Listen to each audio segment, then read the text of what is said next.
Alerte coronavirus. Attention, attention, le coronavirus se transmet très facilement et fait des ravages. Pour l'éviter, le port du masque de protection est obligatoire en tout lieu. Dans l'administration publique ou privée, dans les réunions, les rencontres, dans les marchés, les magasins, les boutiques et lors des déplacements, le port du masque est obligatoire. Même dans les lieux privés, dès lors que l'on n'est pas seul, le masque doit être le fidèle compagnon. Mais attention, le port de masque de protection ne dispense nullement d'appliquer les autres mesures de prévention, notamment le lavage des mains à l'eau et au savon et l'observance de la distance de sécurité sanitaire d'au moins 1 mètre entre personnes. Enfin, s'abstenir de porter des gants en vue du lavage régulier des mains à l'eau et au savon ou de l'application de gel hydroalcoolique. Pour tout savoir sur l'épidémie du coronavirus au Bénin, rendez-vous sur le site web www.gouv.bj/coronavirus. Ceci est un message du gouvernement de la République du Bénin. Ravi de vous retrouver pour ce 13h, mesdames, messieurs, bonjour et bienvenue.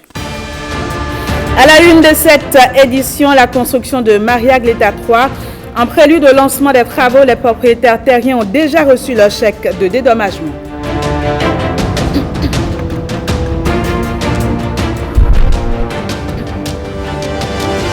Visite du président de la Fédération internationale de pétanque au Bénin. Elle s'inscrit dans le cadre des préparatifs des championnats du monde Bénin 2022.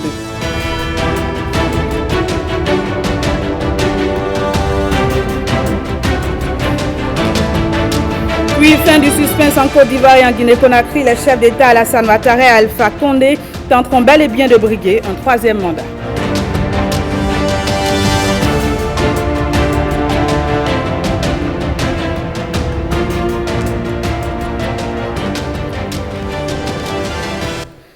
Le gouvernement pose déjà les jalons de la construction de la centrale thermique de Maria Gleta 3. Pour le domaine complémentaire de 3,5 hectares, les propriétaires terriens ont déjà reçu leur chèque. Il y a 1 an, le gouvernement a inauguré Maria Gleta 2 qui crache 129 MW. 3 autres centrales de la SBEE et la turbine à gaz de la CEB à Védoko ont été réhabilitées. En 4 années, le Bénin passe de 0 à 180 MW, soit 60% des besoins à la pointe. Mais la vision déclinée en programme d'action du gouvernement va bien au-delà. Et progressivement, Maria Gleta 3 démarre son téléchargement par, ici, l'indemnisation des propriétaires terriens des 3,5 hectares du domaine complémentaire. En ce qui concerne l'acquisition du domaine complémentaire de 3,5 hectares, il contribuera au développement des nouvelles capacités de production d'électricité attendues à court et moyen terme. Je voudrais à cet effet remercier les propriétaires des parcelles de ce domaine complémentaire pour leur ouverture d'esprit et leur patience tout au long du processus qui a permis d'aboutir à une cession effective et définitive au profit de l'État de leurs biens immobiliers. L'attente a été longue de votre côté et je vous remercie pour votre patience. Le gouvernement a pris les dispositions pour acheter et aujourd'hui le gouvernement définitivement achète vos parcelles et vous donne satisfaction par rapport à cette volonté d'accompagnement que vous avez affichée.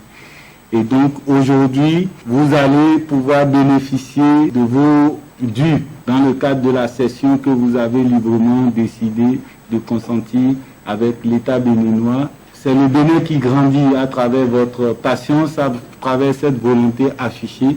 Et je pense qu'ensemble, nous allons avancer. Maria Gleta, c'est un site favorable en raison de la disponibilité d'un terminal gazier et d'un poste d'évacuation d'énergie électrique de grande capacité. Nous avons un président qui tient toujours à sa parole. Le gouvernement vous accompagne pour une nouvelle installation. C'est le lieu également pour moi de dire merci aux différents acteurs du ministère, le coordonnateur, tous ceux qui ont contribué à ce que nous faisons ce soir. Votre comportement est patriotique, chère population de Maria Gleta.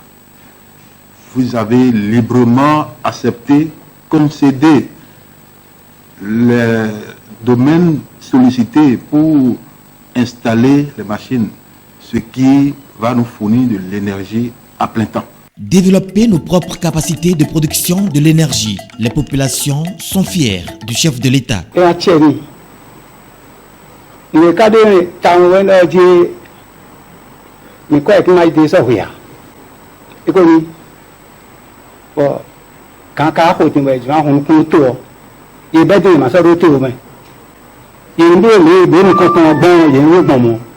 Mais d'accord, si talon miton. Azoela iseo. Azora bien.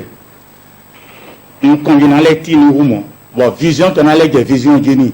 La terre appartient à l'État. Si aujourd'hui ils sont en possession des chèques par rapport au domaine où ils dirigeaient, je vois que le père de la nation a su bien faire pour participer aux douleurs de ces paisibles riverains. Donc je ne peux que remercier le président Patrice Athanase Guillaume Talon pour ces grosses œuvres et nobles qu'il est en train de faire envers la commune d'Abomey-Calavi, en particulier l'arrondissement de Touba. Ainsi démarre le deuxième épisode de l'énergie pour le Bénin.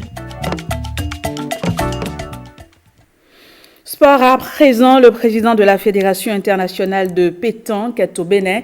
Dans le cadre des préparatifs des championnats du monde Bénin 2022, Claude Azéma aura une séance de travail avec les autorités béninoises, la Fédération africaine des sports boules et la Fédération béninoise de pétanque. William Bassabi pour le point. Il sonne 19h30 quand Claude Azéma se présente au hall de l'aéroport Cardinal Bernadette Ganty. Cette fois, accompagné de deux experts, le président de la Fédération internationale de pétanque et jeux provençal et de la Confédération mondiale des sports boules est à Cotonou pour la mise en route de l'organisation par le Bénin des championnats du monde de pétanque de 2022.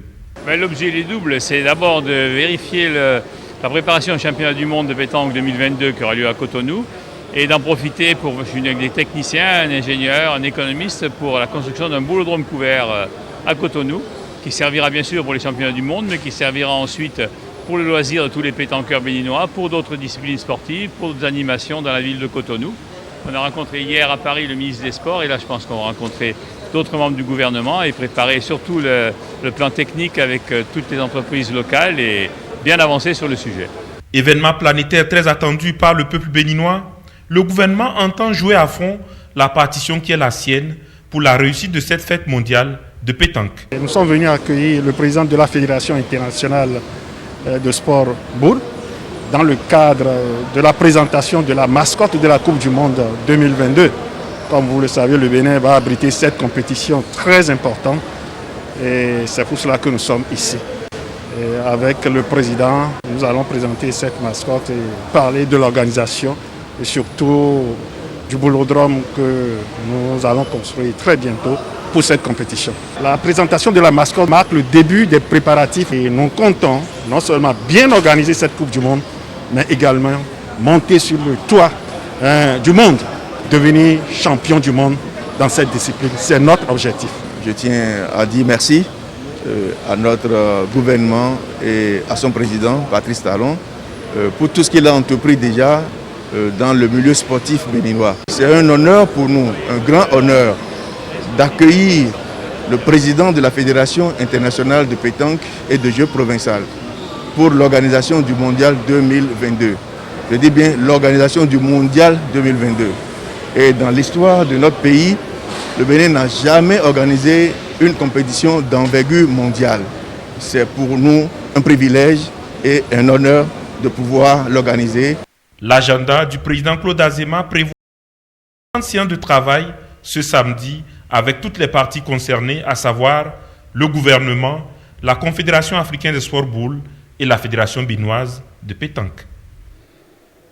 Vous en avez certainement entendu parler, voire même peut-être été victime. Ces derniers jours, un dysfonctionnement du réseau de téléphonie mobile MTN a engendré des prélèvements d'argent sur le compte Mobile Money des abonnés. Eh bien, les responsables de ce réseau de téléphonie mobile ont clarifié la situation et rassuré les abonnés au cours d'une conférence de presse. Suivons ici les explications du directeur de vente et distribution du MTN Mobile Money. le 17 juin, nous avons lancé une offre à l'endroit d'une partie de nos abonnés MTN Mobile Money qui étaient inactifs sur notre réseau, c'est-à-dire qui n'avaient pas fait des transactions depuis au moins le mois de mai. L'intention, c'était de leur offrir 500 francs CFA lorsqu'ils font leur premier dépôt du mois, dans l'optique de les amener à redevenir actifs, à revenir à nouveau pour utiliser les services de MTN Mobile Money.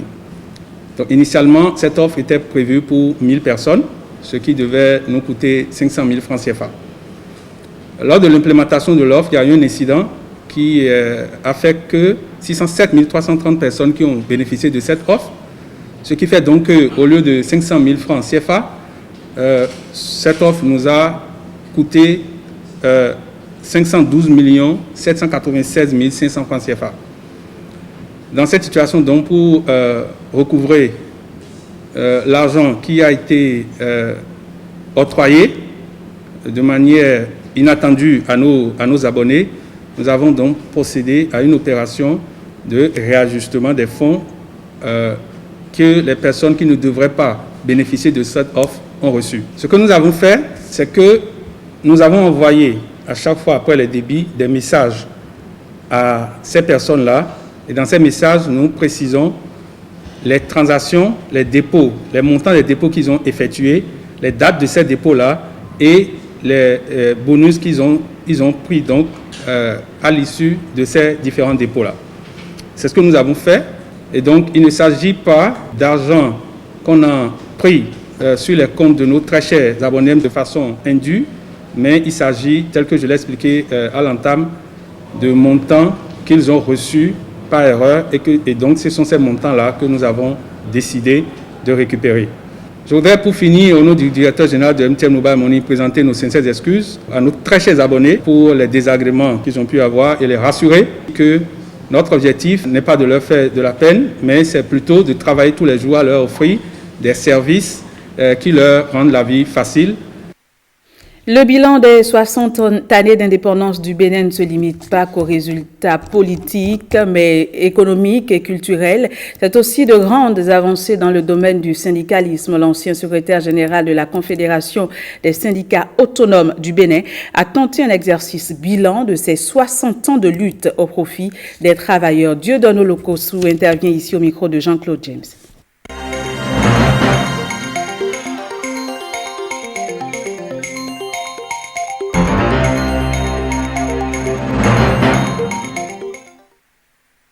Le syndicalisme, c'est une quête de liberté pour les travailleurs, pour l'amélioration des conditions de vie et de travail. Et si nous devons faire une rétrospective sur les 60 années, nous allons dire que le syndicalisme a connu beaucoup de mutations. Et les gens ont commencé depuis la colonisation à revendiquer, à s'organiser, et à travers l'UGITAN, l'Union Générale des Travailleurs de l'Afrique, avec les Sékou Touré et consorts. Alors donc, en 1960, on entendait déjà les noms de certains, dont M. Bodéa et Bodé, qui étaient des syndicalistes chevronnés. On en était là et jusqu'en 1972. Et les divers syndicats qui animaient la vie ouvrière, la vie sociale, ont été contraints à se regrouper au sein de l'UNSTB, qui était l'Union nationale des travailleurs du Dahomey, UNSTD qui est devenu UNSTB, et affilié au PAPB, parti de la Révolution populaire du Bénin, et dont le dirigeant était un des acteurs principaux de l'animation et de la vie politique. Et il était le secrétaire général. Donc, cette parenthèse a émoussé un certain nombre d'ardeurs. Donc, le syndicat n'était plus tellement dans son rôle, puisque affilié à un parti, et vers les années 90, les différents syndicats qui composaient le NSTB ont commencé par se désaffilier et on s'est retrouvé dans un premier temps avec 4 confédérations, la CSA Bénin, dont j'ai été secrétaire général, l'UNSTB, la CGTB et la COSI. Il y a 3 autres confédérations qui se sont ajoutées. Donc aujourd'hui, nous avons à la bout du travail 7 confédérations ou centrales syndicales qui, défendent tant bien que mal les intérêts des travailleurs. Donc, en 60 ans, on ne peut pas dire que la lutte des travailleurs n'a pas payé. On a connu quelques améliorations au plan salarial. Mais avec aujourd'hui le niveau de vie, aujourd'hui, je ne peux pas dire que les travailleurs sont très heureux. La lutte syndicale que nous on a connue, ce n'est plus ça aujourd'hui avec le nouveau système. Donc, je dirais quand même que globalement, nous avons été souvent à la base de nombreux changements sur le plan aussi politique. La liberté syndicale est une quête permanente.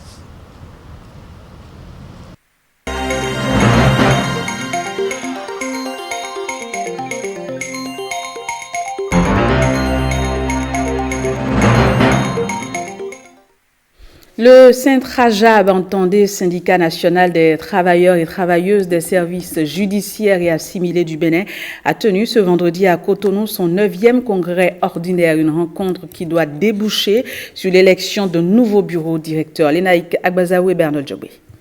Fin de mandat pour l'actuel bureau directeur du Syntrajab, le syndicat national des travailleuses et travailleurs des services judiciaires et assimilés du Bénin. Réunis ici à l'occasion du 9e congrès ordinaire de l'organisation, ses membres entendent procéder à l'élection d'une nouvelle équipe dirigeante. Nous sommes en train de faire le 9e congrès de Syntrajab, ce qui aboutira au renouvellement du bureau.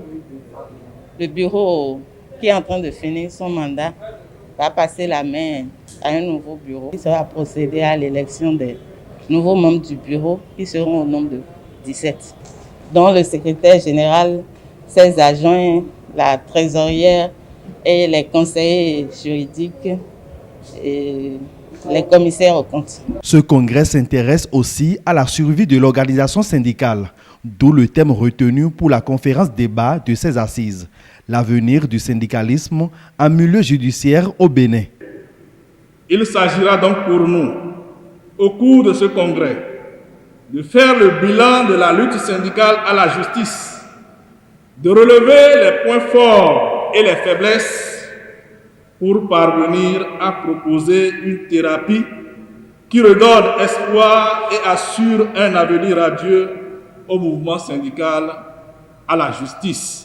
Le ministère de tutelle soutient et encourage le Syntrajab pour la réussite du présent congrès. Je tiens à vous dire nos félicitations pour cette organisation et au-delà des félicitations, souhaiter que chacun puise en lui les ressources nécessaires pour la réussite de ce congrès, de laquelle réussite nous en tirerons tous un grand bien pour le bonheur des justiciables. Également à l'ordre du jour des présentes assises, la relecture des tests du Syntrajab. Le Syntrajab qui est affilié à l'UNSTB, l'Union nationale des syndicats des travailleurs du Bénin. La lutte contre le coronavirus continue sous différentes formes. Après les musiciens et comédiens, c'est au tour des écrivains de faire couler leur encre à travers 2 ouvrages sur la pandémie. L'un intitulé La rafale de plumes contre la Covid-19, une anthologie de textes, et l'autre L'absurde Covid-19 à l'épreuve du 229. Axel Dancy et Françoise Insou pour les détails. Essentiellement adepte de la littérature orale, il a fallu Stop au coronavirus. La guerre anti-Covid-19 n'est pas moins négligeable aux yeux des acteurs culturels.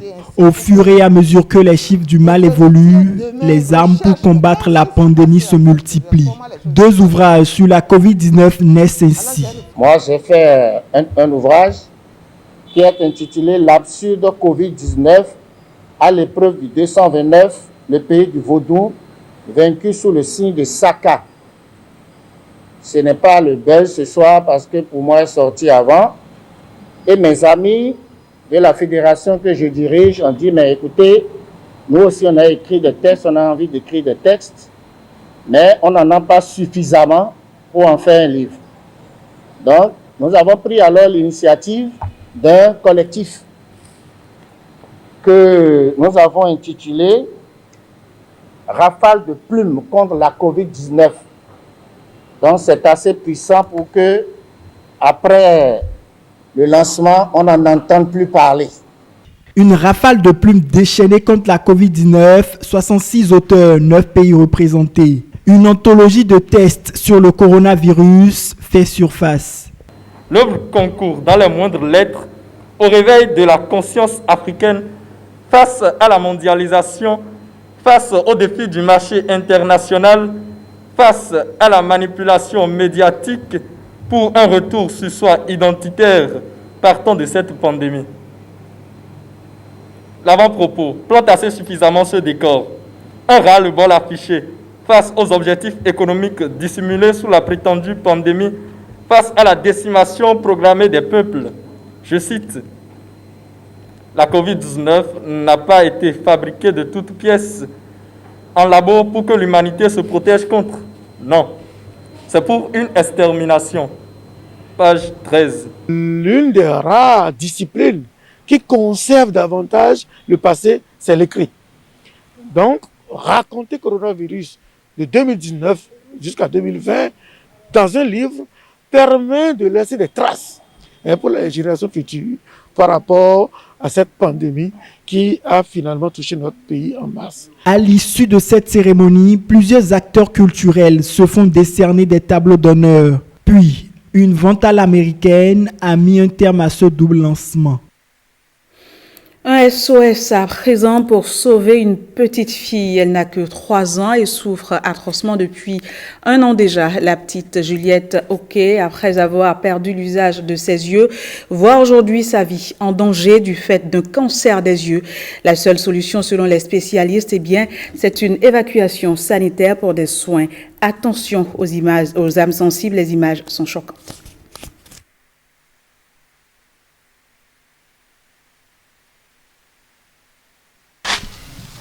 Regard vitreux et anxieux, le cœur saillant de tristesse pour sa fille qu'elle perd chaque jour un peu plus, Dame Saadatou a presque vidé toutes les larmes de son corps. Depuis 1 an déjà, ce mal ronge la petite Juliette Oké, 4e parmi ses 5 enfants. Un jour, vers 17h comme ça, ma fille est en train de s'amuser dehors.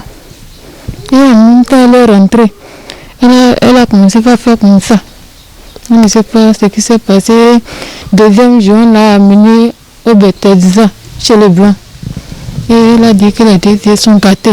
C'est comme ça qu'on a commencé à courir. Ça fait 6 mois maintenant que les yeux ont commencé à sortir comme ça. De Bethesda, on est allé à Boko. De Boko, on est passé au coup normal. Ça n'a rien donné.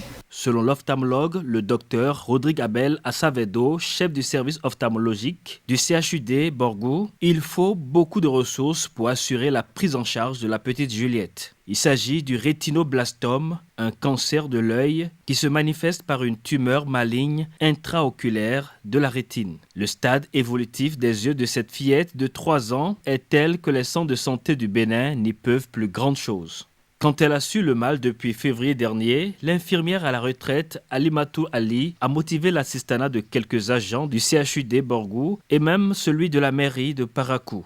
En dépit de tous les efforts de soins faits, les jours de l'enfant sont comptés si elle n'a pas accès au plus tôt à de meilleurs soins. On veut que la population nous aide, même jusqu'à le présent même. Donc, on n'a aucun moyen. Étant mère, vraiment c'est insupportable. Nous demandons à toute personne de bonne volonté, à l'État, au président Patrice Talon qu'il vienne au secours de cet enfant. On peut appeler pour les aides au numéro 96 79 96 36. Une détection précoce du rétinoblastome favorise à temps une amputation de l'œil affecté avant toute aggravation. D'où l'importance de recourir à un centre de prise en charge ophtalmologique dès le constat d'une anomalie dans le regard d'un enfant. De nombreux sujets ont encore fait sensation sur la toile cette semaine. Le web béninois a surtout été marqué par la bravoure d'une jeune femme de 25 ans. Regardez. L'héroïsme pour commencer notre tour de web de cette semaine. À tout juste 25 ans, Sakina Aruna a réussi à sauver la vie de 5 personnes de la noyade sur le fleuve Okpara. C'est Déman Radio qui rapporte l'information sur son site web. Selon la radio, ce sont les cris de détresse des passagers d'une barque renversée sur le fleuve Aoria, commune de Tchaourou, qui ont poussé la jeune femme à se jeter à l'eau. Il aura fallu plus d'1 heure dans les eaux à Sakina pour repêcher vivants 3 femmes, 2 enfants et le corps sans vie d'un bébé de 7 mois.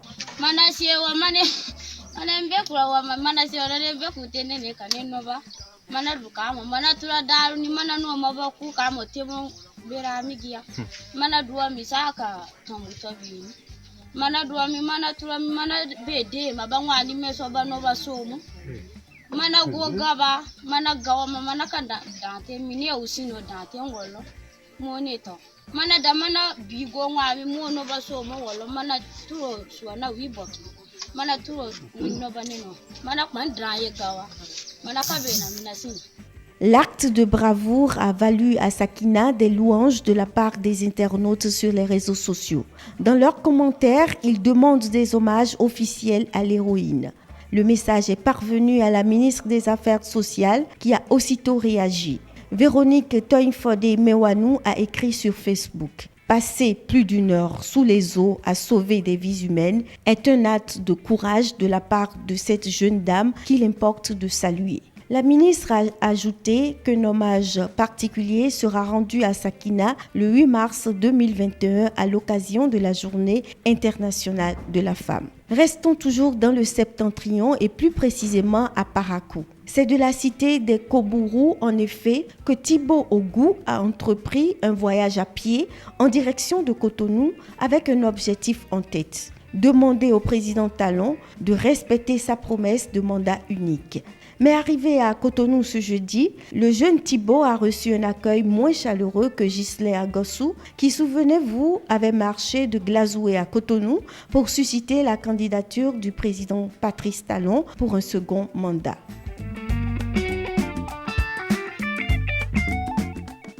Hors des frontières du Bénin, Google a créé la polémique en début de semaine. L'entreprise américaine a annoncé qu'elle va indiquer dans les résultats de son moteur de recherche les boutiques et commerces tenus par les Afro-Américains. À l'origine de la décision, Google aurait constaté ces derniers mois une augmentation des recherches en ligne visant à trouver des établissements tenus par des Noirs aux États-Unis. Mais la décision ne fait pas l'unanimité auprès des consommateurs. Certains y voient une forme de stigmatisation. Comme la langue d'Ésope, cette solution est la meilleure et la pire. Stigmatiser est-il le meilleur moyen d'aider les Noirs? S'est interrogé un internaute.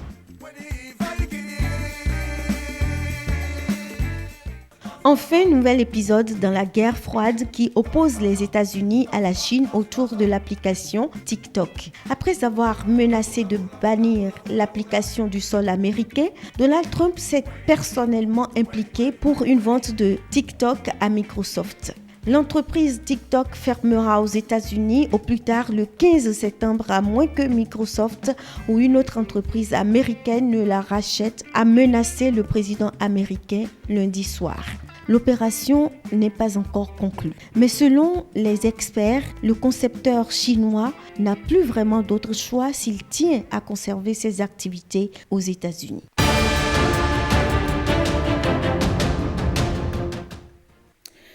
Et puis, Alassane Ouattara sera bel et bien candidat pour tenter de briguer un 3e mandat à la tête de la Côte d'Ivoire. Parallèlement, son homologue guinéen Alpha Condé est désigné par son parti pour être lui aussi candidat pour la présidentielle. Pendant ce temps, plus de 2 millions de personnes sont infectées au Covid-19. Vous l'avez compris, c'était là un bref aperçu de l'actualité internationale. Mesdames, Messieurs, c'est la fin de cette édition. Merci de nous avoir suivis. Très bel après-midi à toutes et à tous. Au revoir et à demain.